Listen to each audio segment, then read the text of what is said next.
L'initiation ou la connaissance des mondes supérieurs par Rudolf Steiner. Lu par Jean-Christophe Frézeil. Chapitre 1er. Des caractères de la science spirituelle. Il existe à l'état latent, chez tout homme, des possibilités qui, en se réalisant, lui permettent d'acquérir la connaissance des mondes supérieurs. Le mystique, le gnostique et le théosophe parlent d'un monde des âmes et d'un monde des esprits qui sont pour eux aussi réels que les objets que notre œil aperçoit ou que notre main touche. En les écoutant, l'on est en droit de se dire « Ces expériences peuvent devenir les miennes » si je développe certains pouvoirs qui sommeillent encore en moi. La seule question est de savoir par où il faut commencer pour amener ce réveil. Ceux-là seuls qui possèdent déjà ces pouvoirs peuvent donner des enseignements sur ce sujet. Depuis que le genre humain existe, il y a eu de tout temps des écoles où les hommes, doués de ces pouvoirs supérieurs, ont donné leurs leçons à ceux qui aspiraient à les posséder. On les appelle écoles occultes.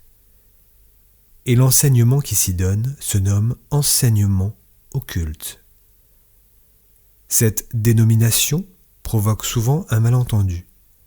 On peut croire que les maîtres qui enseignent dans ces écoles représentent une sorte d'êtres privilégiés qui volontairement refusent à leurs semblables de leur communiquer leur science.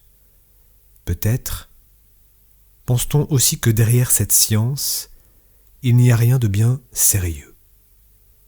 On est tenté d'imaginer que s'il s'agissait là d'une science véritable, on n'aurait nul besoin d'en faire mystère et qu'on pourrait la livrer au public pour faire profiter l'humanité tout entière de ses bienfaits. Ceux à qui l'initiation a révélé la nature de la science occulte ne s'étonne nullement d'entendre les profanes raisonner ainsi. En quoi réside le côté mystérieux de l'initiation ? À cette question peuvent seuls répondre ceux qui ont été admis à participer au moins jusqu'à un certain degré à cette initiation même. Puisqu'il en est ainsi, demandera-t-on, quel intérêt peut présenter pour un cœur humain cette science occulte ? Comment et pourquoi cherchera-t-il à pénétrer des mystères dont il ne peut se représenter la nature ? Une semblable question révèle une idée tout à fait erronée de la nature de l'occultisme. En réalité, il en est de la science occulte comme de tout autre savoir ou pouvoir accessible à l'homme. Cette science n'est pas plus un mystère pour la moyenne des hommes que l'écriture n'en est pour celui à qui on ne l'a pas enseigné. Et de même que pour apprendre à écrire, il suffit d'employer les moyens appropriés, de même, il suffit de choisir la route qui conduit à l'occultisme pour devenir non seulement un disciple, mais même un maître dans cette science secrète. Une seule différence la sépare des autres branches du savoir et de l'activité humaine. C'est que par la pauvreté ou par le défaut d'éducation première, résultant de son milieu, un homme peut se trouver dans l'impossibilité d'apprendre, par exemple, à écrire, tandis que pour l'acquisition de la connaissance et des pouvoirs dans les mondes supérieurs, il n'existe point d'obstacle à la recherche ardente et sincère. On s'imagine volontiers qu'il faut chercher dans un lieu précis les maîtres de la sagesse pour recevoir leurs leçons. À cet égard, il est deux choses certaines.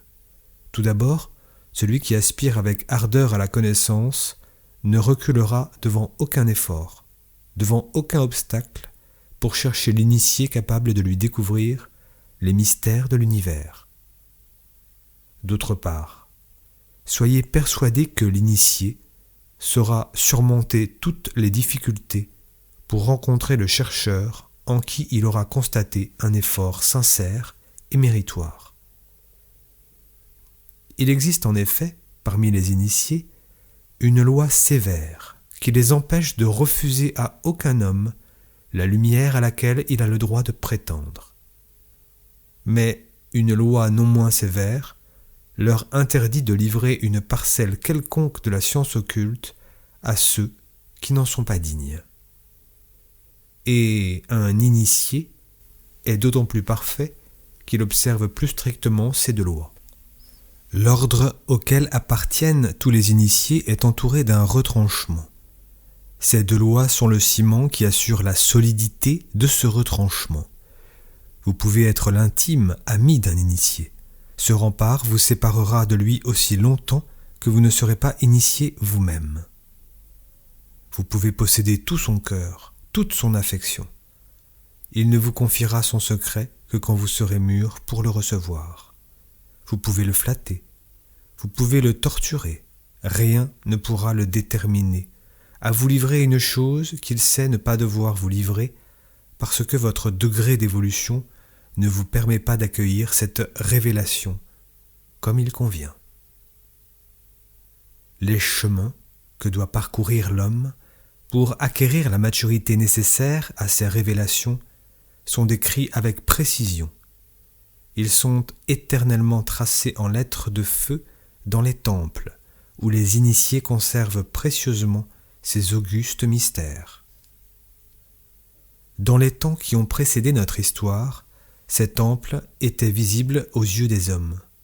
Aujourd'hui que notre vie s'est éloignée de toute spiritualité, la plupart d'entre eux sont invisibles aux yeux.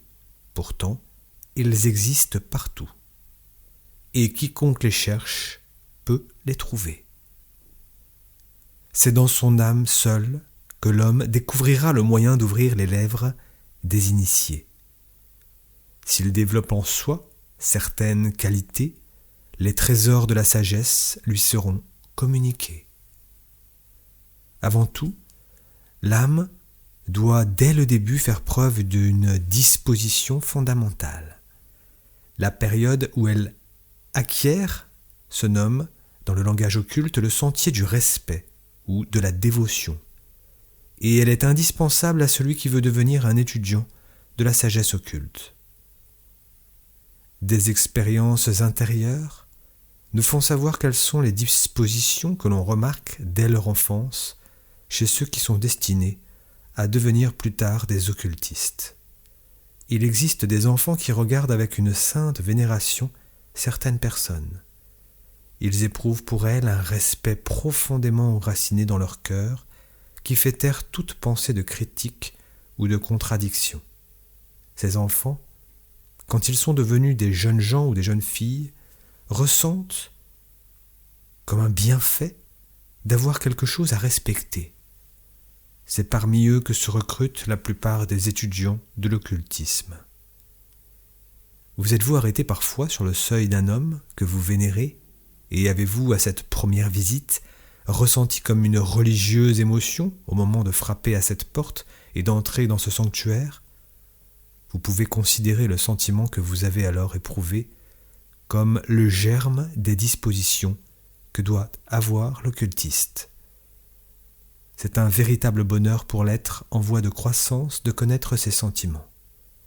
Mais il ne faudrait pas croire que ces dispositions ont quelque rapport avec la subordination ou l'esclavage. L'expérience nous apprend que les hommes vraiment indépendants et fiers sont justement ceux qui ont appris à respecter ce qui est respectable. Et le respect est justifié partout où il est issu des profondeurs du cœur humain. Si nous ne nous pénétrons de la conviction qu'il existe quelque chose au-dessus de nous, nous ne trouverons pas la force nécessaire pour nous élever à un niveau supérieur à notre niveau actuel.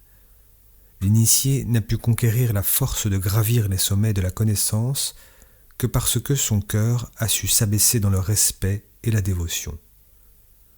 On ne saurait monter jusqu'aux cimes de l'esprit qu'en passant par la porte de l'humilité. On ne peut parvenir à la vraie science qu'après avoir appris à lui rendre un culte. Certes, l'homme a le droit de regarder en face la lumière, mais ce droit, il doit le conquérir. Il y a dans la vie spirituelle des lois aussi absolues que dans le monde matériel.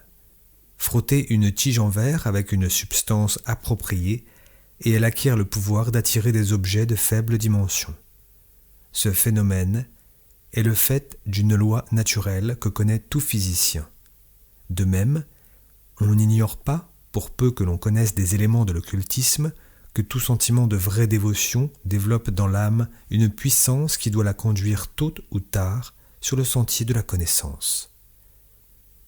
Celui qui a le bonheur de posséder naturellement ces tendances dévotionnelles ou de les acquérir par une éducation appropriée, y trouvera au cours de son existence un auxiliaire précieux quand il voudra s'adonner à la science occulte. Mais celui qui n'a pas cette préparation rencontrera des obstacles dès ses premiers pas dans le sentier de la connaissance s'il n'entreprend de développer en lui-même cette dévotion en s'imposant une discipline énergique. À l'époque où nous vivons, il est particulièrement important d'attirer l'attention sur ce point. Notre civilisation a en effet un penchant à critiquer, à juger, à décider sur toute chose, tandis qu'elle nous détourne de la dévotion et du respect confiant. Nos enfants eux-mêmes préfèrent critiquer que d'écouter avec respect. Or, toute critique, tout jugement prématuré porté sur les autres chasse de l'âme les forces qui permettent d'accéder à la connaissance, tandis qu'un mouvement de respect les développe. Nous ne voulons pas faire par là le procès de notre culture, car c'est précisément à la critique, à l'examen conscient et à l'habitude d'éprouver toute chose pour choisir le meilleur que nous devons les progrès de notre civilisation. Jamais l'homme ne serait parvenu au degré de perfection actuel dans les sciences, l'industrie, les transports ou la législation s'il n'avait appliqué à toute chose cet esprit de libre examen en soumettant toutes les questions au verdict de son jugement. Mais ce que nous avons ainsi gagné dans le domaine de la culture extérieure, nous le perdons en revanche en disposition spirituelle dans le domaine de l'évolution supérieure. Il est pourtant un point dont chacun doit se rendre un compte exact, c'est que l'homme qui se laisse submerger par le courant de la culture contemporaine a beaucoup de peine à parvenir à la connaissance des mondes supérieurs s'il ne se soumet à une énergique discipline. Au temps où la vie matérielle était plus simple, l'essor spirituel était moins malaisé. Les choses saintes et respectables tranchaient davantage sur les choses de la vie courante. L'idéal s'est abaissé à notre époque d'esprit critique. Des sentiments tout autres ont pris la place du respect, de la vénération, de l'adoration et de l'admiration. Ces dispositions, notre civilisation les refoule toujours davantage, de sorte que dans la vie quotidienne, l'homme a peu d'occasion de les éprouver. Celui qui poursuit la connaissance supérieure doit les provoquer en lui, les inoculer dans son âme. Ce n'est point par l'étude, mais bien par la vie même que l'on y parvient. Si vous voulez devenir un étudiant de l'occultisme, il faut développer par l'éducation vos tendances dévotionnelles, rechercher dans votre entourage ou dans vos expériences ce qui peut vous imposer un sentiment d'admiration ou de respect. Partout où les circonstances, partout où vos devoirs le permettent, il faut essayer de renoncer à la critique et au jugement. Si rencontrant un homme, je ne songe qu'à blâmer ses faiblesses, je me ravis à moi-même de la force spirituelle. Si je cherche avec amour à pénétrer ses qualités, j'assimile de cette force spirituelle. Le disciple ne doit perdre aucune occasion d'appliquer ce principe. Des occultistes éprouvés savent tout ce qu'ils doivent à leur habitude de considérer en toute chose le bon côté et de différer à prononcer leur jugement. Et cette règle ne s'applique pas seulement à l'attitude extérieure, elle doit régir notre âme même. L'homme a sous la main les moyens de se perfectionner lui-même, de se transformer entièrement avec le temps. Mais cette métamorphose doit s'accomplir dans sa vie intérieure, dans sa pensée. Il ne suffit pas de témoigner du respect par notre attitude. Le respect doit être nous. Aussi, l'étudiant doit-il commencer par faire une place à la dévotion dans sa vie mentale. Il doit bannir de sa conscience les sentiments de mépris ou de dénigrement et s'attacher particulièrement à cultiver la dévotion. Lorsque dans le silence d'une méditation paisible, nous nous appliquons à chasser de notre conscience tout ce qu'elle renferme de critique, de dénigrement, de blâme, À l'égard de nos semblables, chacun de ces instants nous rapproche de la connaissance spirituelle. Et nous progressons vite si dans ces moments-là, nous nous pénétrons de sentiments d'admiration, d'estime et de respect vis-à-vis des choses et des hommes. Ceux qui ont l'expérience de ces sujets savent bien que dans ces moments, des forces qui resteraient assoupies s'éveillent dans l'âme humaine. L'œil spirituel s'ouvre chez l'homme et perçoit des objets qu'il ne saurait voir en temps normal. Il commence à comprendre qu'il n'a connu auparavant qu'une partie de l'univers. Les hommes qu'il rencontre se présentent à lui sous une forme nouvelle. À vrai dire, ce n'est pas cette discipline à elle seule qui suffit pour permettre de percevoir l'aura humaine. Il faut qu'une discipline encore plus haute s'y ajoute.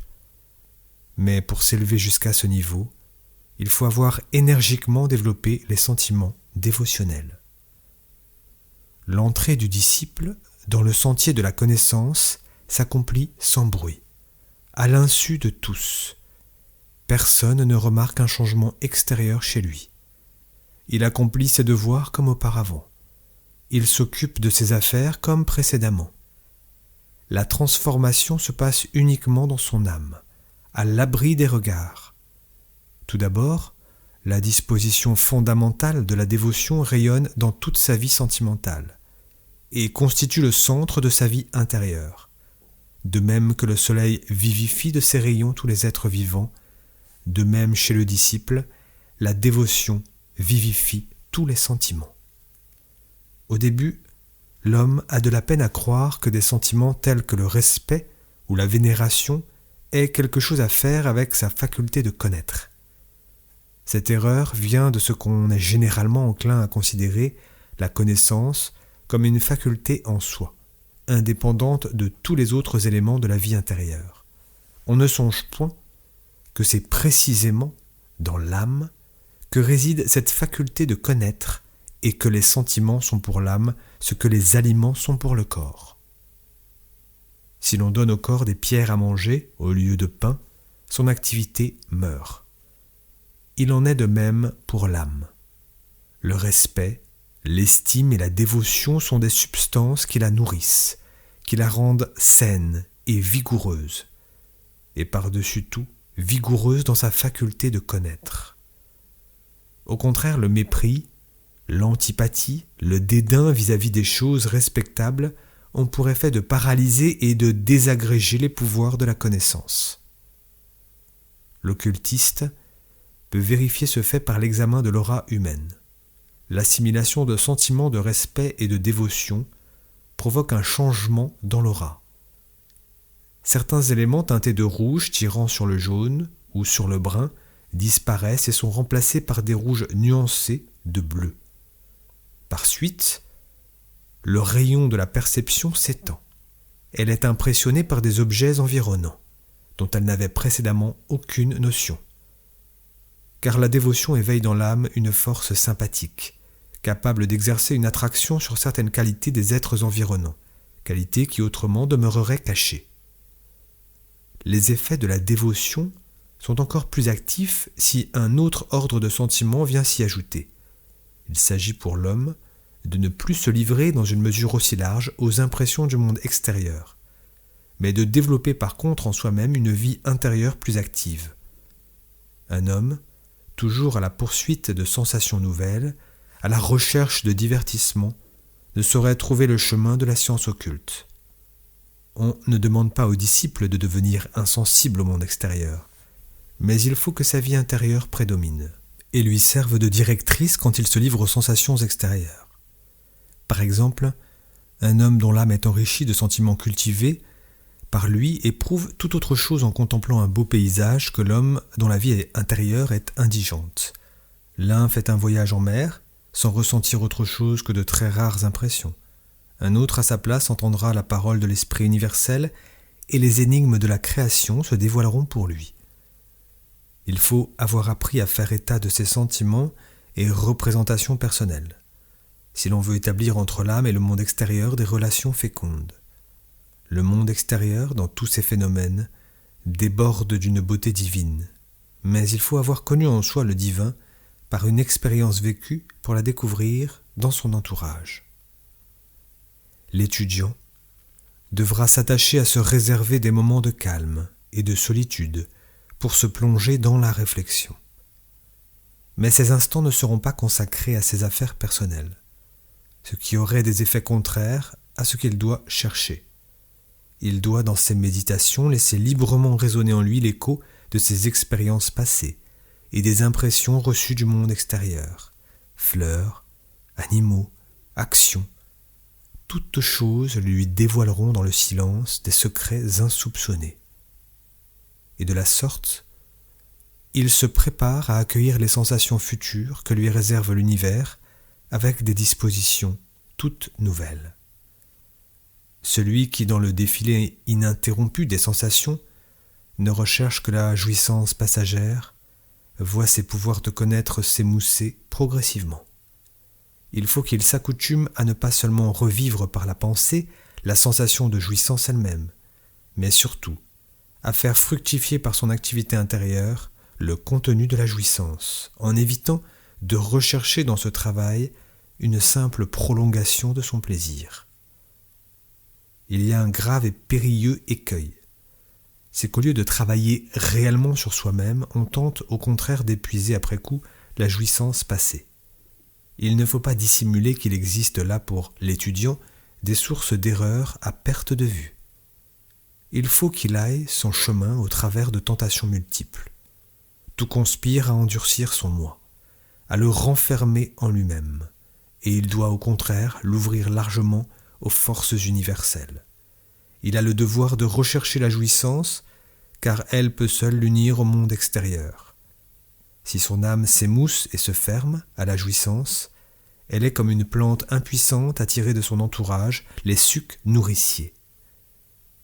S'il en reste à la jouissance, il se confine en lui-même. Il agit pour lui, à l'écart des forces universelles. Si intense que puisse être sa vie intérieure et sa culture du moi, il s'est séparé du monde. Il est mort pour le monde. L'étudiant de l'occultisme considère la jouissance comme un moyen d'ennoblissement en vue de l'évolution universelle. La jouissance est pour lui un instructeur dont il reçoit les enseignements, après avoir reçu ses leçons. Il marche en avant, dans la voie du progrès, par la jouissance vers le travail. Il apprend, non pour entasser ses connaissances comme un trésor, mais pour les mettre au service de l'univers. Il existe, dans toute forme de l'occultisme, un principe que nul ne doit transgresser s'il veut aboutir à un résultat. Le maître doit en pénétrer l'élève qu'il guide. Il est ainsi conçu. Toute connaissance recherchée avec le but unique d'augmenter et d'enrichir le trésor de tes connaissances personnelles t'éloigne de la voie. Mais toute connaissance que tu recherches pour accomplir un travail au service de l'humanité et de l'évolution universelle te porte un pas en avant. Cette loi doit être strictement observée. On ne peut se garder comme un véritable étudiant avant d'avoir fait de cette loi la directrice de son existence. Dans beaucoup d'écoles, cette vérité prend la forme de l'axiome suivant. Toute idée qui ne devient pas idéale tue en ton âme une force. Toute idée qui devient idéale suscite en toi une force active. Les premiers enseignements communiqués aux disciples ont pour objet le sentier de la dévotion et le développement de vie intérieure. Ces règles pratiques n'ont rien d'autre d'arbitraire. Elles sont fondées sur des expériences et sur un savoir qui remonte à la plus haute antiquité. Elles revêtent la même forme partout, où elles sont données par des maîtres qui connaissent les chemins de la science supérieure. Tous les maîtres dignes de ce nom sont dans un parfait accord en ce qui concerne le contenu de ces prescriptions, alors même qu'ils se serviraient parfois de mots différents. Les dissemblances tout à fait secondaires et purement apparentes que l'on croit découvrir entre leurs leçons sont dues à des causes dont nous n'avons pas à parler ici. Il n'est point de vrai maître en occultisme qui veuille, par ses règles, arriver à exercer une domination tyrannique sur les autres hommes ou restreindre, si peu que ce soit, le libre arbitre de quiconque. Car personne ne saurait estimer et sauvegarder l'indépendance humaine comme le font ses maîtres. Nous avons dit que l'ordre dont font partie tous les initiés est entouré d'un retranchement dont la solidité est cimentée par 2 fois. Mais si l'initié sort de cette retraite pour se mêler à la vie publique, il doit prendre garde à l'observation d'une 3e loi, ainsi conçue. Gouverne chacune de tes actions, chacune de tes paroles de telle sorte que jamais le libre arbitre d'aucun homme n'en subisse une restriction. Celui qui a compris qu'un vrai maître est profondément pénétré de cet esprit saura qu'il ne renonce pas à une seule parcelle de son indépendance en suivant les règles qui lui sont enseignées. L'une des premières parmi ces règles peut s'exprimer à peu près dans les termes suivants. Sache te procurer des instants de repos intérieur et mets-les à profit pour apprendre à discerner le réel de l'apparent, le permanent de l'éphémère. C'est ainsi, du moins, qu'on peut exprimer cette règle pratique en langue française. Car à l'origine, toutes les règles et leçons de la science occulte ont été données dans une langue de signes et de symboles. Et pour comprendre toute leur importance et toute leur portée, il faut d'abord avoir obtenu la permission d'étudier cette langue symbolique. Cette permission ne peut être accordée qu'à ceux qui ont déjà fait leurs premiers pas dans l'occultisme, et ces premiers pas demandent la stricte observation de ces règles pratiques telles qu'elles sont exprimées ici. Le chemin est librement ouvert à tous ceux, sans exception, qu'une volonté ferme anime. Simple est la règle qui concerne les moments de calme intérieur, simple aussi son observation, mais elle ne conduit au but que si elle est envisagée par un sérieux et une rigueur aussi absolue que sa simplicité est grande. Disons tout de suite et sans détour comment il faut l'entendre. L'étudiant doit pendant quelques instants faire abstraction de sa vie quotidienne et pendant ce temps se consacrer à des occupations tout autres que ses occupations journalières. Non seulement l'objet, mais encore le mode de son activité doit être profondément différent des activités qui remplissent le reste de son temps. Il ne faut pas entendre par là que ce qu'il a à faire pendant ces instants particuliers soit sans aucun rapport avec son travail quotidien. Au contraire, l'homme qui s'applique à rechercher de pareils moments remarquera bientôt que c'est seulement grâce à eux qu'il peut acquérir toute la force dont il disposera pour sa tâche accoutumée. Il ne faut pas s'imaginer non plus que le temps consacré à l'observation de cette règle soit pris au détriment des devoirs à accomplir. Car si vraiment il existe quelqu'un qui n'ait pas plus de temps à sa disposition, 5 minutes par jour lui suffisent pourvu qu'il sache mettre à profit ces 5 minutes. Pendant ce temps, l'homme doit se placer lui-même en dehors de ce courant habituel. Ses pensées et ses sentiments se présenteront sous d'autres couleurs qu'à l'ordinaire. Ses joies, ses douleurs, ses soucis, ses expériences, ses actions défileront devant son âme. Et il prendra pour les considérer une position telle que tout ce qu'il a vécu lui apparaisse comme des points de vue nouveaux et plus élevés. Songez seulement combien, dans la vie, nous apparaissent différentes les expériences d'autrui et les nôtres propres. Il n'en saurait être autrement. Car dans tout ce que nous faisons ou ressentons, nous sommes impliqués nous-mêmes. Dans ce que fait ou ressent autrui, il n'y a pour nous qu'un spectacle. Or, dans les moments mis à part pour la méditation, ce que nous devons poursuivre, c'est de parvenir à envisager nos sensations comme si elles étaient le fait d'autrui. Imaginez un homme frappé d'un grand malheur. Ne le considère-t-il point tout autrement qu'un malheur, de tout point semblable, qui aurait atteint autrui ? On ne saurait trouver ce sentiment injuste. Il est profondément humain, et il en est dans les petits faits de la banalité courante, tout comme dans ces graves événements. L'étudiant doit chercher la force nécessaire pour pouvoir à certains moments se considérer comme un être étranger à lui-même. Il doit se regarder avec la tranquillité intérieure qui caractérise un simple observateur. Si l'on y parvient, les expériences personnelles se montrent sous un jour nouveau. Aussi longtemps que nous nous laissons entraîner, et comme enveloppés par elles, nous demeurons aussi attachés à l'accessoire qu'à l'essentiel. Pour l'observateur tranquille et désintéressé, l'accessoire et l'essentiel se distinguent aisément.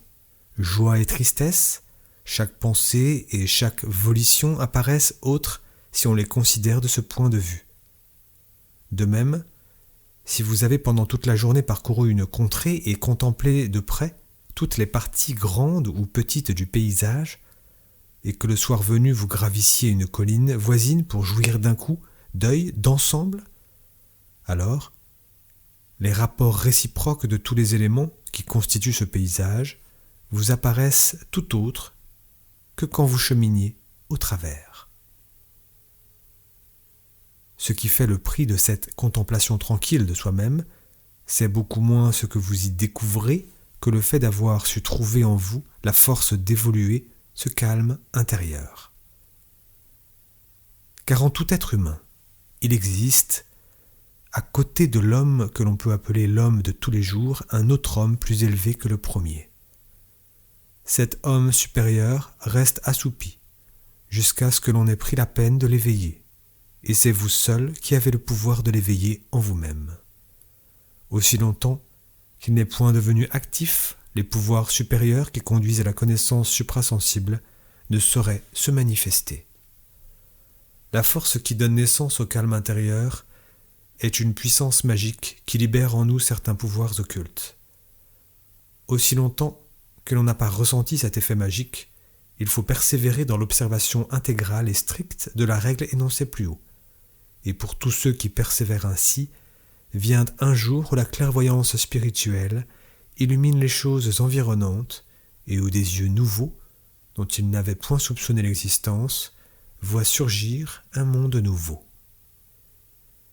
Il n'est nul besoin de modifier en rien son existence normale pour commencer à observer cette règle. L'étudiant accomplira ses devoirs comme par le passé. Il continuera à souffrir des mêmes peines, à ressentir les mêmes joies. Il ne devient nullement étranger à la vie. Au contraire, durant le jour, il mènera une existence d'autant plus active qu'il sait s'assimiler une vie plus haute dans ses instants de recueillement. Peu à peu, cette vie plus haute exercera son influence sur la vie ordinaire. Ces instants de calme auront leur action sur le reste de l'existence. L'homme tout entier deviendra plus tranquille, plus sûr dans ses actions. Il ne se laissera plus troubler par tous les incidents possibles. Progressivement, il en arrivera à prendre en quelque sorte la direction de son existence au lieu de l'abandonner aux circonstances et aux influences extérieures. Il remarquera bientôt quelle source de force et d'énergie représente pour lui ces quelques instants de recueillement. Il commencera à ne plus s'irriter de choses qui l'irritaient auparavant. Une multitude de possibilités qui le remplissaient de frayeur cesseront de lui inspirer la moindre crainte. Toute une conception nouvelle de la vie deviendra son partage. Auparavant, il n'abordait pas certaines besognes sans appréhension. Il se disait « Ma force ne suffira pas à accomplir ce travail comme je voudrais l'accomplir ». Maintenant, cette pensée ne lui vient plus.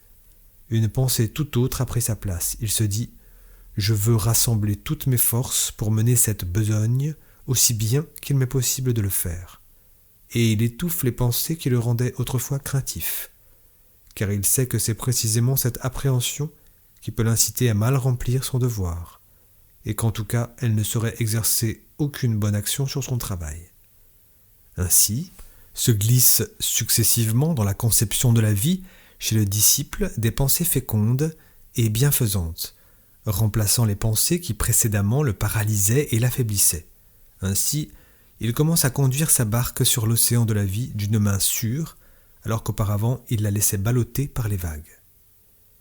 Ce calme et cette maîtrise exercent une action en retour sur l'être humain tout entier en favorisant la croissance de l'homme intérieur, et avec lui croissent les pouvoirs intérieurs qui ouvrent les portes de la connaissance.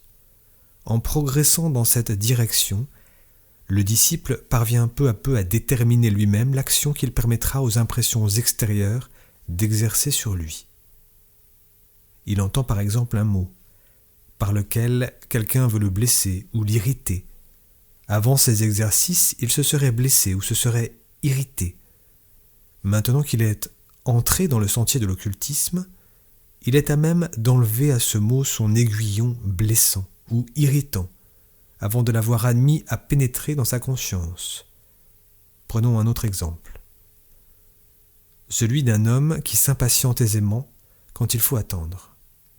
Après son entrée dans le sentier, il saura se pénétrer si bien dans ces moments de recueillement de l'inanité, de toute impatience, que cette conviction lui deviendra présente dès qu'il sera tenté de se laisser aller à ce sentiment.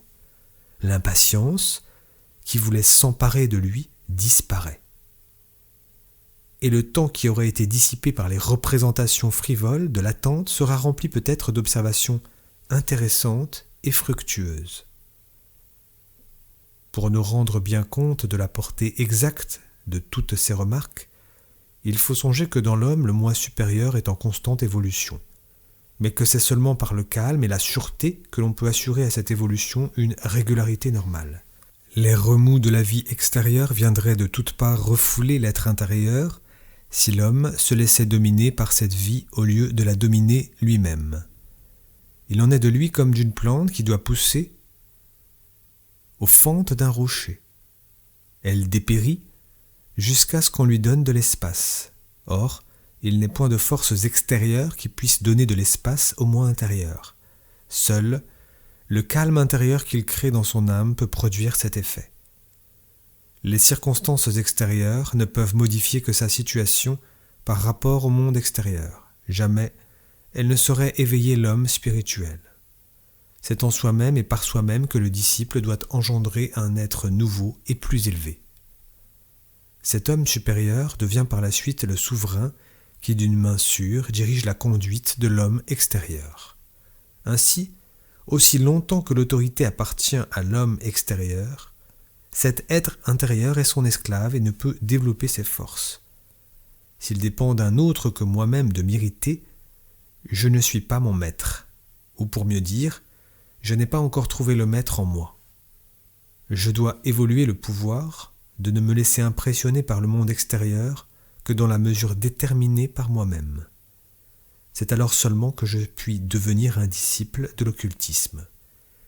Et le disciple ne saurait aboutir à aucun résultat qu'autant qu'il cherche sincèrement à développer ce pouvoir. Il importe peu qu'il réalise certains progrès dans un temps donné. La seule chose qui importe, c'est son sérieux et son implication. Il s'en est déjà trouvé beaucoup qui ont lutté pendant des années, sans remarquer des progrès appréciables. Mais parmi ceux qui n'ont pas désespéré et qui sont restés inébranlables, beaucoup ont remporté tout à coup la victoire intérieure. Dans bien des situations, il faut une grande énergie pour arriver à se procurer ces instants de recueillement. Mais plus grande est la force déployée, plus grand aussi le résultat atteint. Dans la discipline occulte, tout dépend de la condition suivante. Savoir se placer en face de soi-même comme un étranger, avec une entière bonne foi, une sincérité absolue, et cela dans toutes les circonstances. Mais cette naissance en nous, d'une personnalité plus haute, ne représente qu'un côté de l'activité intérieure du disciple. Il faut y ajouter autre chose. Tant que l'homme ne s'élève pas au-dessus de sa propre contemplation, si impersonnelle soit-elle, il ne sort pas de lui-même et ne considère pas autre chose que les expériences et les actions où il se trouve impliqué par les conditions de son existence. Or, il faut qu'il dépasse ce niveau et qu'il s'élève jusqu'à l'humanité pure qui n'a plus rien à faire avec sa position particulière. Il faut qu'il s'élève jusqu'à la considération des choses qui l'intéresseraient en tant qu'homme, même s'il vivait une existence tout autre dans des conditions entièrement différentes. De la sorte, un être surgit en lui qui dépasse les limites de la personnalité. Ses regards se dirigent vers des mondes plus élevés que ceux avec lesquels le met en contact sa vie journalière. Il commence ainsi à ressentir, à réaliser qu'il appartient lui-même à ces mondes supérieurs. ce sont des mondes sur lesquels l'observation de ses sens, ses occupations quotidiennes, ne peuvent rien lui apprendre. Il recule le centre de son être vers le dedans. Il écoute les voix intérieures qui lui parlent dans les moments de recueillement. Il s'entretient intérieurement avec le monde spirituel. Il s'est éloigné de la vie courante dont les bruits s'éteignent pour lui. Autour de lui règne le silence. Il écarte tout ce qui l'entoure et tout ce qui pourrait éveiller en lui le souvenir du monde extérieur. Son âme tout entière est remplie du calme de la contemplation et de ses entretiens avec le monde spirituel. Cette contemplation silencieuse doit devenir pour le disciple un besoin naturel. Tout d'abord, il est plongé dans un monde de pure pensée. Il faut que cette silencieuse activité de la pensée fasse vivre en lui un sentiment. Il faut qu'il apprenne à aimer ce que l'esprit déverse en lui. Il cesse alors bientôt d'avoir l'impression que ce monde de la pensée est moins réel que les choses qui l'entourent dans la vie courante. Il commence à manier ses pensées comme des objets situés dans l'espace, et le moment s'approche où les vérités qui se dévoilent à lui, au cours de ce silencieux travail, lui apparaîtront comme plus hautes et plus vraies que la pure réalité sensible. Il éprouvera que ce monde de la pensée exprime la vie. Il percevra que les pensées ne sont pas de simples apparitions, mais que des êtres, auparavant cachés, s'en servent pour lui parler. Dans le silence, des voix s'élèvent, et il les entend. Auparavant, son oreille seule aperçut des sons. Maintenant, son âme tout entière entend et raisonne. Une langue intérieure, une parole intérieure se révèlent à lui. Le disciple se sent inondé de joie quand il est appelé à vivre pour la première fois de tels instants. Sur tout son univers se répand une lumière venue du dedans. Une deuxième existence commence pour lui. Des forces divines, une félicité divine se déverse en lui comme un torrent. Cette vie de la pensée, dont la floraison est la vie dans la réalité spirituelle, est appelée dans la théosophie ou gnose du nom de méditation, c'est-à-dire réflexion contemplative. La méditation est la porte des connaissances suprasensibles. Mais dans ces instants, il ne faut pas que le disciple s'abandonne à une débauche de sentiments, ou qu'il se contente d'impressions vagues. Cette attitude ne pourrait que l'entraver dans sa marche vers la véritable connaissance spirituelle. Ses pensées doivent prendre une forme claire, incisive, précise.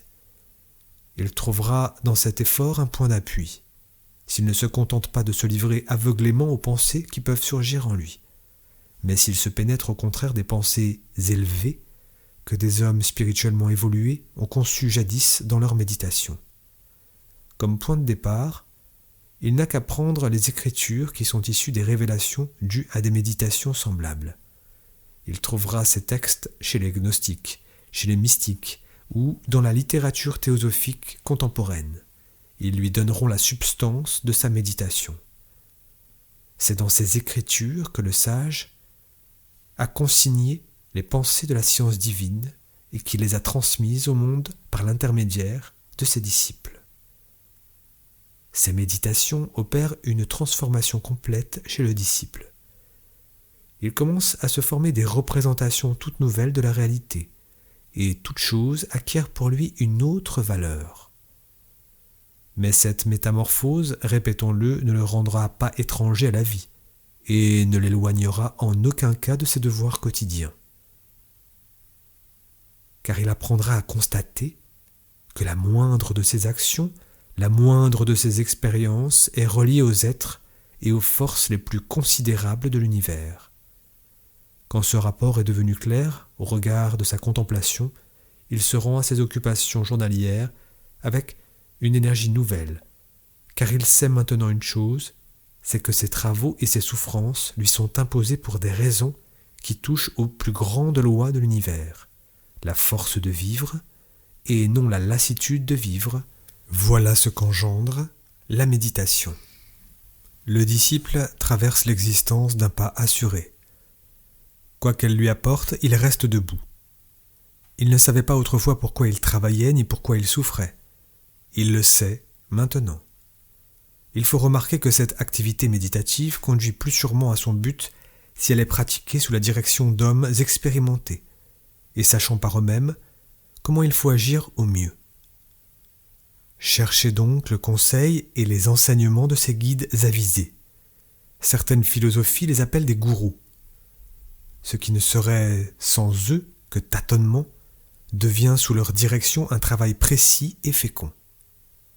Quiconque s'adresse à eux ne frappera pas en vain à leur porte, mais qu'ils sachent bien qu'ils ne recherchent point autre chose que le conseil d'un ami et non le despotisme d'un homme qui aspire à les dominer. On constatera toujours que ceux qui savent vraiment sont les hommes les plus modestes et que rien n'est plus étranger à leur esprit que l'ambition ou la soif du pouvoir. Celui qui par la méditation s'élève jusqu'au niveau où l'homme s'unit à l'esprit, commence à vivifier en lui ce qui est éternel, ce qui n'est borné ni par la naissance ni par la mort. Ceux-là seuls peuvent douter de l'éternité qui ne la connaissent pas par leur expérience vécue. Ainsi la méditation est le chemin par lequel l'homme parvient à la connaissance, à la contemplation du noyau éternel et indestructible de son être, et c'est par elle seule qu'il peut y parvenir. Gnostiques et théosophes nous parlent de l'éternité de ce noyau de l'être et de ses réincarnations. On demande souvent pourquoi l'homme ne sait rien de sa vie au-delà de la naissance et de la mort. Ce n'est pas ainsi qu'il faudrait poser la question, mais dans la forme suivante. Comment peut-on conquérir ce savoir ? La voie nous est dévoilée par la méditation. Par elle s'éveille le souvenir des événements vécus au-delà de la naissance et de la mort. Tous peuvent acquérir cette science. Tous possèdent le pouvoir de connaître par eux-mêmes, de voir par eux-mêmes ce que la mystique, la gnose et la théosophie nous enseignent. Il suffit de choisir le vrai moyen.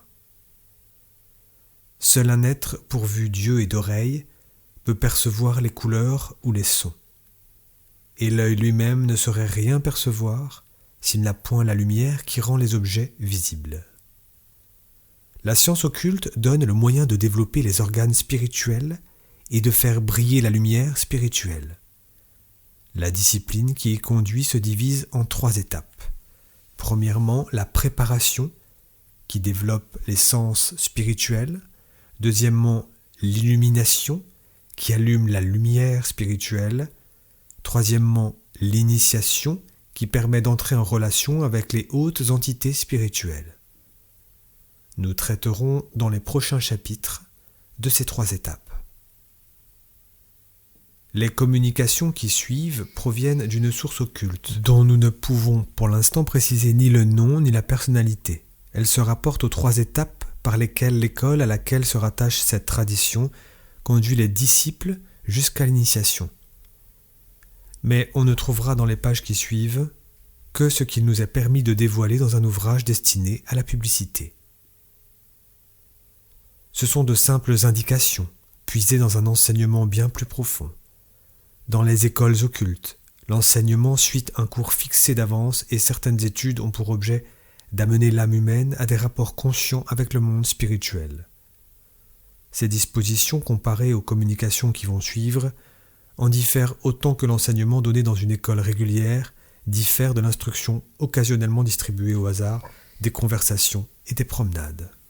Mais l'observation sérieuse et persévérante des préceptes que nous donnons ici peut conduire l'élève à la connaissance des moyens qui lui ouvriront la porte d'une véritable école occulte. Il est évident qu'un essai hâtif et entrepris dans le sérieux nécessaire ne saurait conduire à rien. Quiconque croit devoir désirer davantage doit s'adresser à un guide ou à un maître.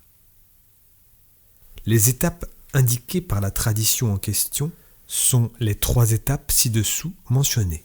Premièrement, la préparation, deuxièmement, l'illumination et troisièmement, l'initiation. Il ne faut pas croire que ces 3 degrés se suivent de telle sorte qu'il soit absolument nécessaire d'avoir franchi le premier avant de pénétrer dans le second, et d'en avoir fini avec le second avant d'aborder le troisième. On peut sous certains rapports participer déjà à l'illumination ou même à l'initiation, tandis qu'à d'autres égards, on en est encore à la préparation. Pourtant, il faudra bien avoir passé un certain temps à la préparation avant qu'une illumination quelconque puisse se faire jour. Il faudra avoir reçu l'illumination sur plusieurs points avant de pouvoir prétendre à l'initiation. Dans l'exposé qui suit, nous examinons les 3 étapes, l'une après l'autre, pour plus de clarté.